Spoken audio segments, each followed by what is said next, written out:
Hello, guys. Welcome to our second live stream for this week. So, as we had started reading the book, The Positive Background of Hindu Sociology, in this stream, we will continue where we have left. So, welcome everyone who have joined the stream. Hope you like and enjoy our content. And if you do like it, do like and share our videos. Hello, Nandish. Hi, Shekhar. Today, we have a Hello. new guest in our show. We have Shekhar. Welcome, Shekhar, to our second live stream. Hello Yes, Shekhar, we can hear you. Go ahead. मैं तो अभी कुछ नहीं बोल Okay. पाया दादा Okay, no issues. So you can listen, and whenever you feel like, you can intervene and share your suggestions and content. Okay, Nandish. Sure sure So Yeah. yeah, before we start the live stream, we have some good news for everybody who has joined in. So recently, we had published two articles on Medium and also on Substack. So, Nandish, would you be able to share those two articles to our Yes. audience? Yes. This is the article on Medium that we have published. The contracts that Hmm. replaced chains in the wake of abolition. Chain by contract. Like this is about how the forced displacement and transformation of millions of Hindus that has transformed their Hindu identity through indentured labor. Okay, very good. So, could you give me a little bit overview? What is there in the article without revealing the full Mhm. content? Yeah. So basically, after 1834, when the slavery was abolished, so the Hmm. colonial economies needed someone to replace them. So they to the plantation industries and other industries. So they took poor Indians who, through the indentured labor agreement that was called Girmet for some reason, that became the solution to recruit workers from India under the pretext of free contracts. However, this system is supposed to be replacing the slavery. Also, it became a new slavery, coercing workers to work in harsher conditions. So, this is the map. If you can see the map clearly, yeah. So, this is where all the diaspora currently resides, and they are the descendants of all the plantation workers who have been coerced from India to work there. If you can see this, this Oh, is that's really a, good. a photograph of indentured laborers in Fiji Islands.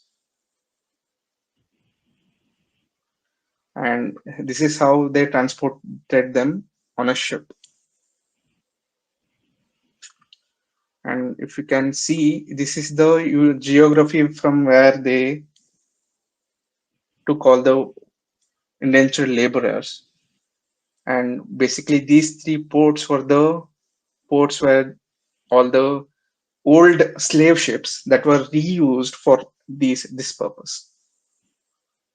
This is the demography of the population that was migrated to. If you can see, like 16 to 17 islands, some of them are under British possession, some are under foreign possession. It was not British alone; it was French and Dutch both combined. It was around 12 lakh 66. I mean, almost like over the million Indians, Hindus. And if you can 12 see lakh this, And yeah, 12 lakh. and they were basically from India, or they were also from other parts of the Indian continent. So 85% of all the indentured laborers were Indians. Initially, they tried Okay, to take and that would. Chinese, but they were Hmm. all opiate addicts at that point, Hmm. and hence they and we had plagues and all the famines post the 1857. We had lots of famines. So there was a lot of poverty and hunger, and these colonials profited off of such horrible things and used uneducated people to do these things. They did not allow any educated person or anyone who can read or write Mm-hmm. on the ship. It's well documented. If you can see this ship is a repurposed, a ship that was used to carry slaves before the abolition. Now it is repurposed, and this is how, like, this is a photograph of, from inside the ship. You can see the inhuman conditions they were transported in, and this is the agreement that was used, and it was called Girmit because they couldn't pronounce agreement. And this is an original copy of the indenture. This is the first indenture contracted between this corporation and Hill Coolies from Bengal.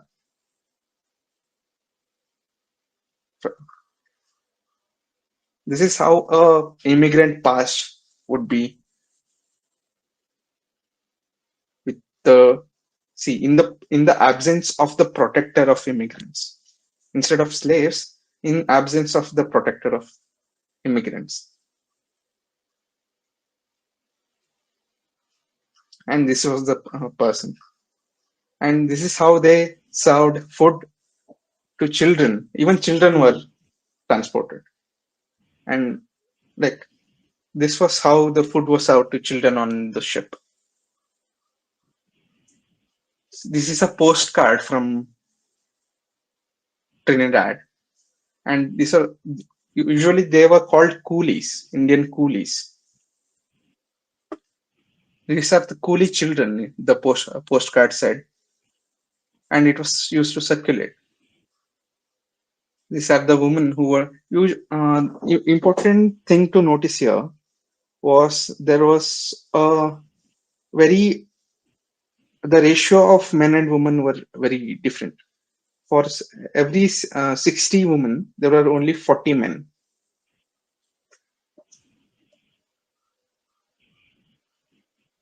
This is again one of the ships. And if you see the long term impact of such uh, indentures, yes, there are a lot of diaspora left throughout the world of Indian diaspora, and they are minorities there. They don't have any political capital or any uh, monetary capital. So hence no political will as well. Hence they are persecuted kind of. This was the Malaysian protest of 2007, where they were asking for their identity and they were not Bhumiputras as they say in Malaysia. And this was the one of the facilities on a plantation that housed around thousands of such coolie. See, if you can see here, this is called a coolie line.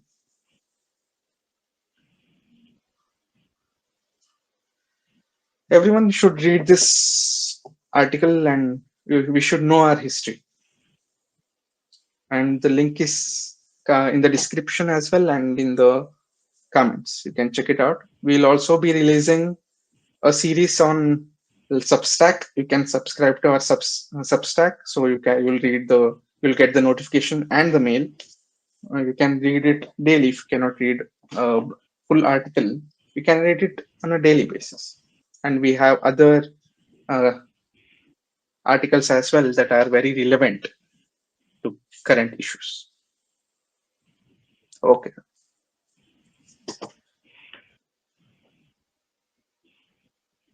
Thank you, Nandish. I think it's very good, and you have done an excellent job. So Nandish is have done a great job getting the links, getting the pictures, and writing a very beautiful article, very truly reflects the indentured labor conditions which they were there. And we now know the reality when the British were abolishing the slave trade and in parallel creating a new slave life conditions for the Indian indigent laborers residing in erstwhile UP and in United Provinces in northern India. So, in continuance, now we will start the reading session. So, we will be reading the second part of our current reading, the Hindu sociology, the positive background of Hindu sociology. So, Nandish.